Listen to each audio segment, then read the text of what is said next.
The Nintendo Wii brought gaming to the masses by catering to a previously untapped casual market with its accessible first-party minigame collections, as well as the litany of substandard third-party rip-offs that duly followed. It also managed to satisfy Nintendo's existing user base with refreshing updates of its classic franchises, foregoing graphical power in favour of novel control methods and innovative mechanics. Now, Zack Wiki Quest for Barbaros Treasure is neither a minigame collection nor a first-party title. It's actually a point-and-click puzzle game developed by Capcom. But rather than being what you might call a traditional point-and-click game, where environments are connected and the protagonists must traverse them back and forth, Zack Wiki's puzzles are all self-contained, much like a physical escape room or the hit mobile series The Room. This means you have all you need to finish the puzzle in the room itself. Now, personally, I find this style much easier to work with, as it's little more frustrating than being stuck on a puzzle in a traditional point-and-clicker, where there's the possibility that you can't solve it because maybe you forgot to pick up a crankshaft in an earlier room when you were working on solving a completely unrelated problem. But that's not to say that Zack Wiki is free of frustrations, most of which come in the shape of its controls. And there's no nunchuck needed here, as all movement and actions are done with the Wii remote. Now, of course a Wii game is going to try to make the most of its motion-based capabilities, especially a Wii game released less than a year after the console's debut, but making them so intrinsic to the gameplay? Probably not the best idea. Nearly all of Zack Wiki's puzzles involve either shaking the remote to turn enemies into items, an imprecise movement which works absolutely fine, or using various motions and gestures to operate and manipulate the environment, which don't work so well. Now, nowhere are these shortcomings more evident than in the rhythm-based minigames dotted around the levels. Now, the percentage of notes you need to hit in order to pass these games is quite low, so actually I think Capcom knew what they were working with and had to compensate accordingly. Back in 2007, the novelty of these controls wore off quite quickly, so nowadays, with high-fidelity VR motion control schemes becoming more popular and accurate by the year, it's even tougher to get past. If you do have the patience to get past any control-based frustration, you'll be rewarded with a charming, creative and innovative adventure, especially during the later levels. Puzzles almost always make absolute sense, and some even have multiple ways to be solved, resulting in more or fewer HQ points, which is basically your score at the end of the level.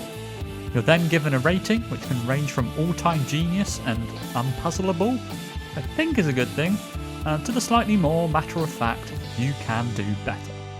But whatever you get, it really doesn't matter. As long as you get the treasure at the end of the level, you'll be able to progress regardless of score. Now, Zack Wiki aren't alone on their treasure hunt. Back on your pirate plane, you've got a whole crew to help you out, such as Dimmy, who definitely doesn't resemble that weird kid from Wind Waker in any way, shape or form. And there's Granny, who sells you platinum tickets and pretty much useless hints for an ever-increasing price. And there's Johnny Style, a yellow-bellied, deserting son of a bitch who somehow manages to cheat death whenever you meet him. And speaking of death, it plays a huge role here. Whereas some point-and-click games avoid player death entirely, in Zack Wiki it's everywhere.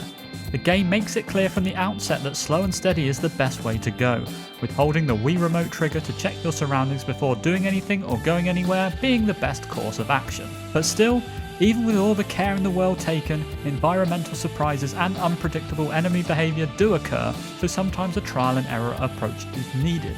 When you do die, and it is a case of when rather than if, you have two choices. Either restart from the beginning of the level, or use one of the platinum tickets mentioned earlier. Unless you're deep into a level, then it's almost always advisable to restart, as most cutscenes are skippable, so it shouldn't take too long to get back to where you were. Incidentally, some puzzles change after restarting, such as the Frost Breath boss battle. It's not enough to challenge the lack of replay value inherent in the genre, but it can subvert expectations and keep you on your toes. As a Wii exclusive, it is of course playable on Wii U, but Zack Wiki's over-reliance on motion controls means it probably won't see a re-release on current consoles. Although, thinking about it, a well-treated remastered VR release would have the potential to be nothing short of incredible. And also, despite critical acclaim, Zack Wiki didn't sell particularly well, although this hasn't actually resulted in any discernible rarity or inflated prices, so if you are interested in playing, then it's not hard to find or expensive to buy.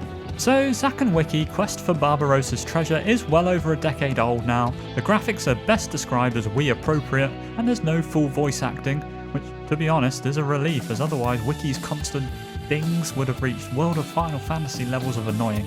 But if you can get past the sketchy motion controls and unfortunate trial and error sections, you'll find a pirate-themed puzzler with charm and challenge in equal measure. It's a shining example of innovation within a tried and tested genre, and it's a real shame that more people didn't get to enjoy it.